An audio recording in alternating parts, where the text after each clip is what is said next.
Yo, what's going on out there? I'm tapping back in with another volume of Welcome to the Franchise here. Been a little moment for me here, some things going on outside of this and everything, but just want to tap back in to play a little bit of catch up with, some of the things that's been going on in the NFL right now. NFL all season been taking place in full swing right now in the last couple weeks, maybe 3 weeks. I don't know, it feels like that to me with how time's been going by outside of this. And I'm just playing a little bit of catch up here to going on my takes and just talk a little bit about what's been going on, what some of the moves the teams have been making in the off season. And this also should be fun. We're talking about this stuff, which is going to lead into the draft and how everybody else's rosters are going to fill out, and who's looking like they're going to be able to make some noise in the regular season or even in the postseason here. So with that being said, and getting back to this after a little layoff here, let me get straight into it. So first I want to start off with the T. Higgins and the Jamar Chase deals. Both them dudes get paid. It's a good look for the both of them and also for the Bengals in the future. This is a move right here that definitely makes sense. So it's well deserved for both of them there. The good thing about this is Joe Burrow, he has his weapons. He basically has two number one receivers. Even if for whatever reason one of them goes down for a couple games with like a sprained ankle or anything like that, a bum knee, you still got one guy that's gonna produce at a high level every single time. And with both of them out there at the same time, which that's most likely supposed to be the case, they'll be able to put up some points and really compete season after season after season. You got your franchise quarterback who's elite, and then you got two elite receivers in the league y'all all been playing together. You keep that together. I think that was smart by the Bengals to agree to that. And of course, we love to see and hear that niggas is getting paid. Niggas getting paid they bag that they deserve. Jamar Chase, a Triple Crown winner. He definitely deserved to be paid as the best receiver in the league.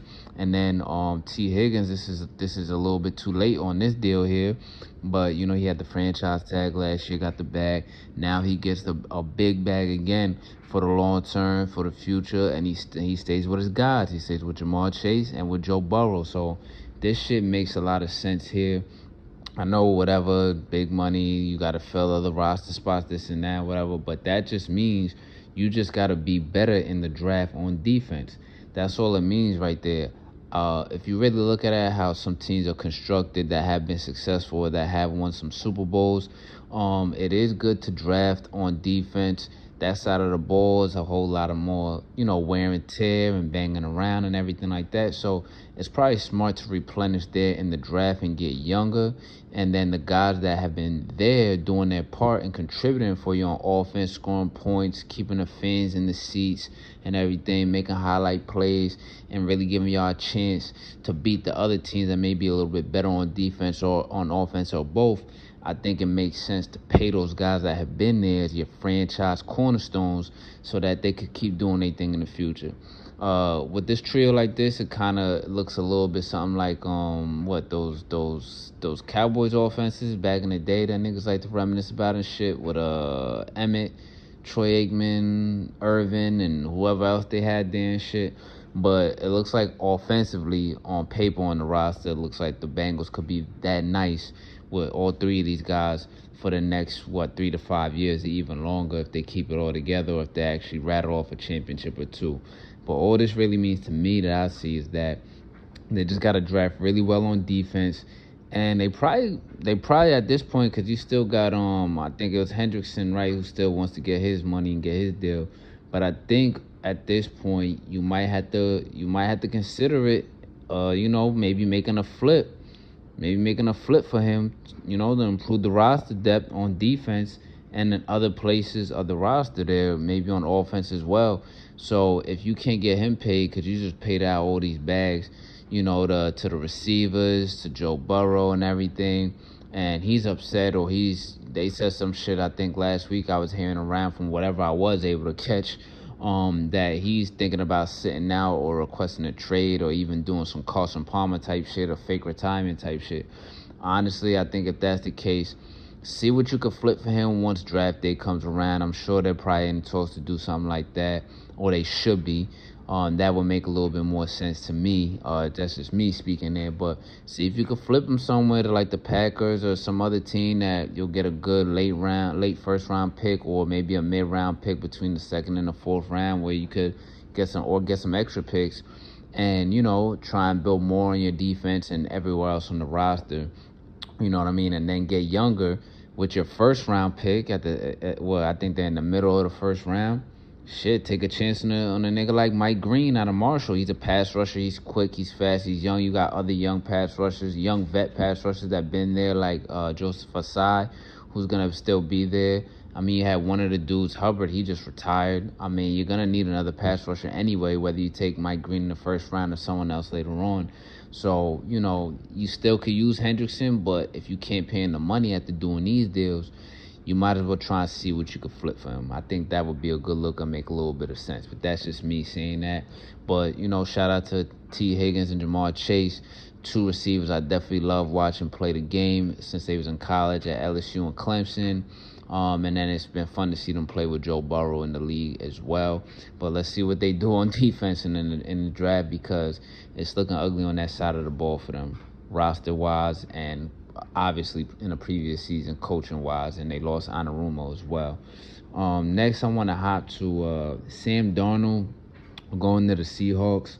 Also, the Seahawks got DeMarcus Lawrence that signed over there as well. So with these signings, could they be a playoff team? I don't know. I think they low-key probably can. That division is really going to be tough to me. I still want to see a little bit more how the Seahawks go forward, filling out the rest of their roster, especially offensive-wise, because now it's just Sam Darnold and just Jackson Smith and Najigba, who's their receiver. I think Lockett is out the door. DK Metcalf is to the Steelers now. I don't know who else. I have to look a little bit more into that, but I don't know who else is really around him on offense. But I would like to see a little bit more what they do around him at the receiver spot and what kind of scheme they're going to go with him. Jackson Smith-Njigba is one of them dudes that I seen him play and I seen his numbers. He's a good receiver, and that's gonna be good. But I think with the scheme that they're going to run for a guy like Sam Darnold, who, he popped out last year, Vikings then sign him back. I'm not, but whatever. He with the Seahawks now, but I think they need a scheme where he has multiple receivers that could do things, and you don't want to just have to depend on one receiver there. So I want to see how the rest of the roster fills out, also on defense as well. That's after them trading Geno as well. Now in that same division, I kind of want to just pinpoint a couple little signings while I'm catching up with who's signed with who's where and everything. I seen Josh Sweat go to the Cardinals, and that's one of the moves also where I think, I'm not saying it's the only move or the big move for them. Like I said, I'm still playing catch up here, gonna see what else has been going on with their moves in the offseason. But I think the Cardinals are one of those teams that could be sneaky good in that division, and they could pop in the playoffs. From what I was seeing in highlights or a couple of stats and everything, when you catch the final stat score of the games last year with the Cardinals, they were losing a lot of one possession games, or like 2-point, 3-point, 4-point games. But it looks like in most of the games, it might have got blown out in a couple of them, but in most of the games, it looked like they were playing their competition really, really fucking tough. So that's one of those teams where you see them do that in a season or two previously before, and no one's thinking about them, and then they make a couple free agent signings and have a nice, solid, draft, or a quietly good draft. Those are the type of teams that you see come back out of nowhere, and next thing you know, they're hard to beat, and then they're in the playoffs, and they're a team that nobody wants to see in the playoffs.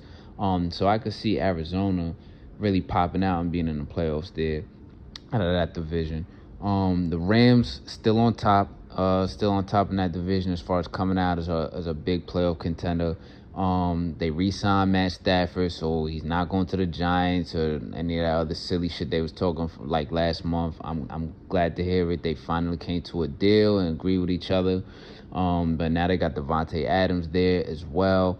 I think they signed back Ahkello Witherspoon. I'm going to have to play catch up on a few more of the signings that they may have had if they did make any other, big moves, which I'm sure they did. But you got Devontae Adams now or Matthew Stafford. Shit. The Rams are gonna still stay in that top spot in that division. So it's gonna be fun to see and interesting between all four of these teams, how they're gonna be jostling. Even though I feel like I said, the Rams are still gonna hold on that top spot. And then I'll move to the Niners just real quick. I mean, from what I'm hearing from them, they still got to sign Purdy to a deal. They're still negotiating and all that. And then they lost a good amount of guys. They lost a good amount of guys that had key roles in their come up in this last 5-year run of trying to get into the Super Bowl, trying to win the whole thing. Dre Greenlaw, I think he signed somewhere else. I'm not sure if he signed to the Broncos as well with Howard Funga, or if he signed somewhere else. But I know they lost a couple guys. Obviously, they lost Debo. We're trading him away to Washington. One guy they did bring back, though, is a mainstay. They did bring back Juice. So Juice Check is still in the mix there. But the Niners, we got to see what they do with Brock Purdy and shit. See what goes on with that. And they took a big step back last year. I think they're going to take a step back next year. I think they still may be in the mix to get into the playoffs or make the playoffs. But this is going to be a fun division to watch where all four of those teams, I think, have a shot. Like I said, top dog is still the Rams, but the Arizona Cardinals, I think, they're going to be a tough motherfucker next season, and they probably going to pop into the playoffs. I seen the Commanders also made some moves. I want to shift to them right quick. With Javon Kinlaw, not like he's a big, needle move or anything like that, but it looks like they're really trying to get that defense a little bit more stout and solid and together, better than it was last year. And then they got some DBs and some more on defense with Will Harris and Jonathan Jones. Then you got Dietrich Wise off the edge, Jake Martin at linebacker. Some other good value depth players I feel can contribute on defense. So most of their signings that I've seen from Washington, like I said, good depth, good value defensive players who are going to be able to contribute in the game, make some special plays and everything, have some roles there as well. They signed back B-Wags. He's still there with Frankie Louisville in the middle there. So the defense should be getting stronger. You got a little bit of veteran leadership there, some young vets there, and that's going to help. That's going to help them throughout the season. It's definitely going to help in the playoffs.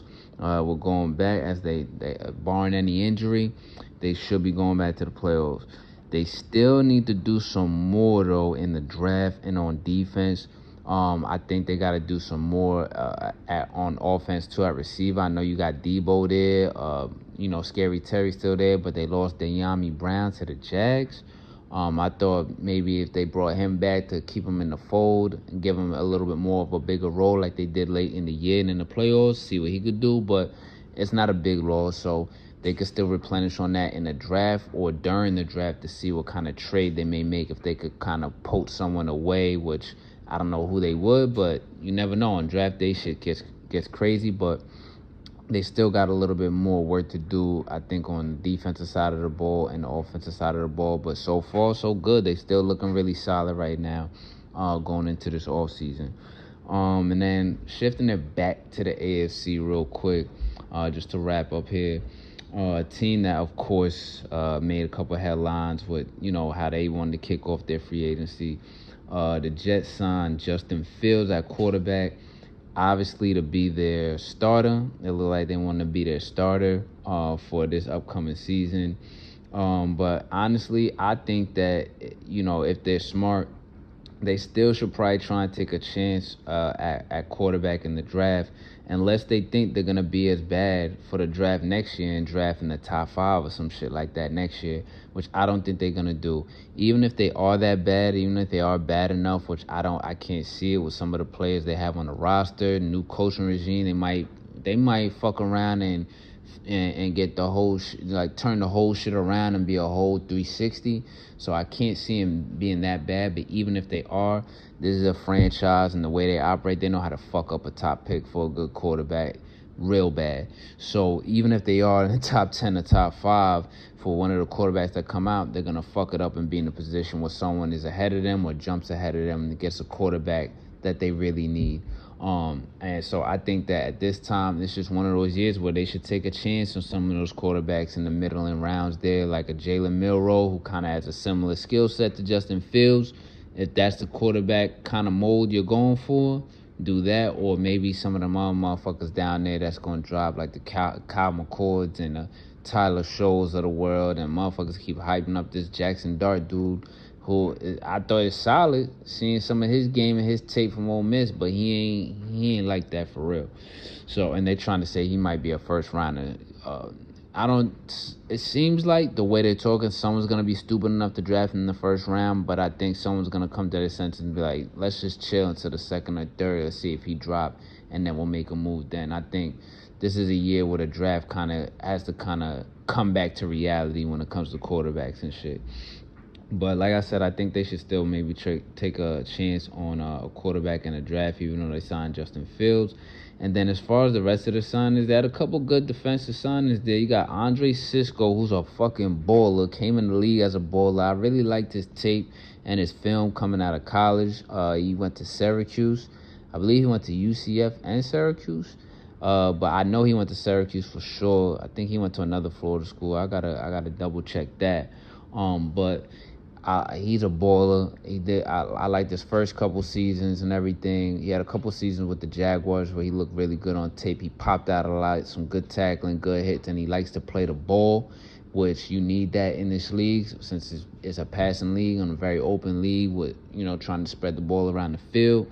The Jets definitely could use that shit. And then they got Brandon Stevens from the Ravens, who I like playing for the Ravens. He's versatile, could play corner, play in the slot, and he really came in originally as a safety tweener in between corner and safety.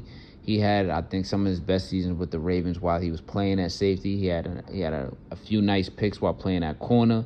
A bit of a down year last season, but still a solid depth piece, or he could be a starter opposite of Sauce. I don't know what they're thinking there, or maybe have him play the versatile role, as there was some players on Detroit with how Aaron Glenn likes to scheme things. I think that would make sense and be the right idea if they do that with a dude like Brandon Stevens. And then they got some other cool depth pieces on defense that are going to be able to contribute. Derek Nadi, defensive tackle, got a couple championships, if I'm not mistaken, with the Chiefs. So he brings that experience in there, and he could plug up the front, help Quentin Williams up there. And then Jamin Davis coming over from the Commanders, who, good depth linebacker right there, backup linebacker. You seen him flash a little bit here and there, make some hits. I just remember one thing about him coming out from Kentucky, I believe, on that draft. Seeing him pop out on film every time and just making big hits and just ready to tackle, just trying to fly around. As far as with the Commanders, didn't work out with him being a starter when you got a dude like Frankie Louvu playing out of his mind the last few seasons, and then you got a Hall of Fame and B. Wags. So, you got depth there, somebody that could back up, Quincy Williams and probably Jamie Sherwood, So it looks like some pretty solid signings, and some teams are getting after it. And like I said, I'm going to try and catch up with all of this here, catch up with these next couple of volumes that I want to put out here. That's going to wrap this one up, though, real quick. Hope y'all are enjoying the NFL all-season as well as the other sports that have been going on with March Madness picking up and basketball picking up. But for right now, I'll wait till the next one to get at y'all about that. Y'all be easy.